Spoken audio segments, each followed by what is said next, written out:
আসসালামু আলাইকুম। আমার চ্যানেলে আপনাদের সকলকে স্বাগত। ডোনাল্ড ট্রাম্প যখন আমেরিকার প্রেসিডেন্ট হয়, আমি আমার অনেক ভিডিওতেই বলেছিলাম যে ডোনাল্ড ট্রাম্প কিছু পাগলাটে ডিসিশন নিবে, সারা বিশ্বের জন্য অনেক কিছু হুমকি স্বরূপ হবে, আবার অনেক দেশের জন্য অনেক ভালো কিছু বয়ে আনবে। এই কিছুদিন আগে যে একটা পাগলাটে ডিসিশন নিয়েছে অনেক দেশের মধ্যে শুল্ক বাড়িয়ে দেওয়া, সেটা কিন্তু অনেক দেশের জন্য অনেক ক্ষতিকর অবস্থা তৈরি করেছে এবং অনেক বুমেরাং হয়ে গিয়েছে সেই দেশের অর্থনৈতিক অবস্থা। বাংলাদেশও তার ব্যতিক্রম না, কিন্তু বাংলাদেশে যখন 37% শুল্ক আরোপ করে দিয়েছে, বাংলাদেশ সরকার নড়বড়ে হয়ে গিয়েছে। বাংলাদেশ সরকার কি করেছে?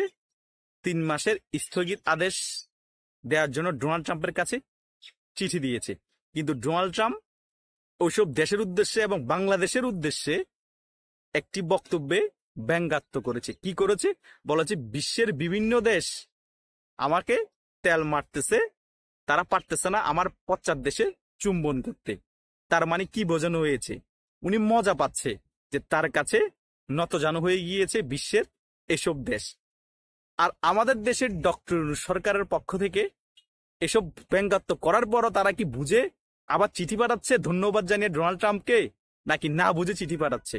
ডোনাল্ড ট্রাম্পকে আবার পরবর্তীতে এগুলো জানার পরও শোনার পরও চিঠি পাঠাচ্ছে যে আপনাকে বাণিজ্যিকভাবে যাতে আপনি সফল হন সেজন্য আপনাকে ধন্যবাদ। কি হাস্যকর অবস্থা আমাদের দেশের কূটনীতি! এটাই হচ্ছে ডক্টর ইউনূস সরকার।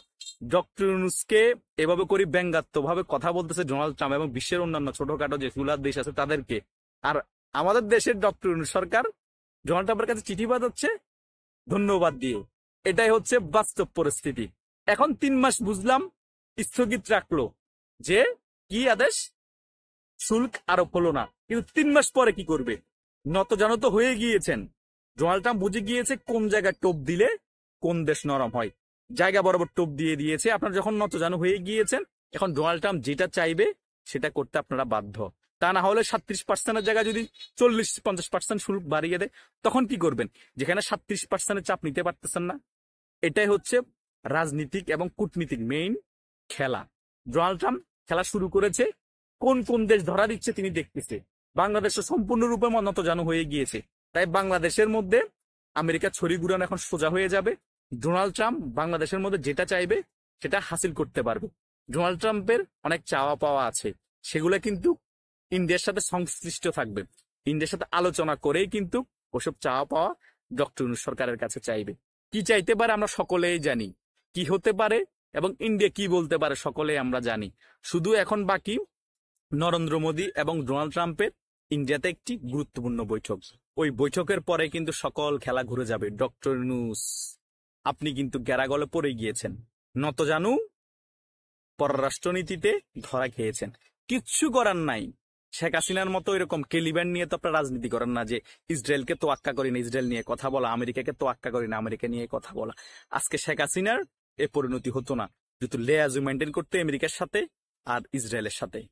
ইসরায়েলের বিরুদ্ধে সর্বপ্রথম কিন্তু বড় বক্তব্য দিয়েছেন এবং গুরুত্বপূর্ণ বক্তব্য দিয়েছেন শেখ হাসিনা। আপনার কাছ থেকে আমরা এই ধরনের কোনো বক্তব্য শুনিনি। তারপরও আপনি নতজানু পররাষ্ট্রনীতিতে বিশ্বাস করেন।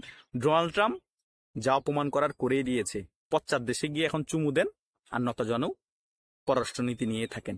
আপনার সময় কিন্তু বেশি নাই, এটা আগেও বলেছি এখনো বলছি। খেলা কিন্তু অনেক আগে থেকে শুরু হয়ে গিয়েছে, জাস্ট এখন কিন্তু হাফ টাইম চলতেছে। লাস্ট মিনিটে কিন্তু গোল হয়ে যাবে। কোনো গোলকিপার বিশ্বের বাঁচানোর ক্ষমতা রাখবে না, সেটা কিন্তু খুব সামনেই আসছে, শীঘ্রই আসছে, সকল জনগণ দেখতে পাবেন। এটা কিন্তু সত্য কথা। ধন্যবাদ সকলকে।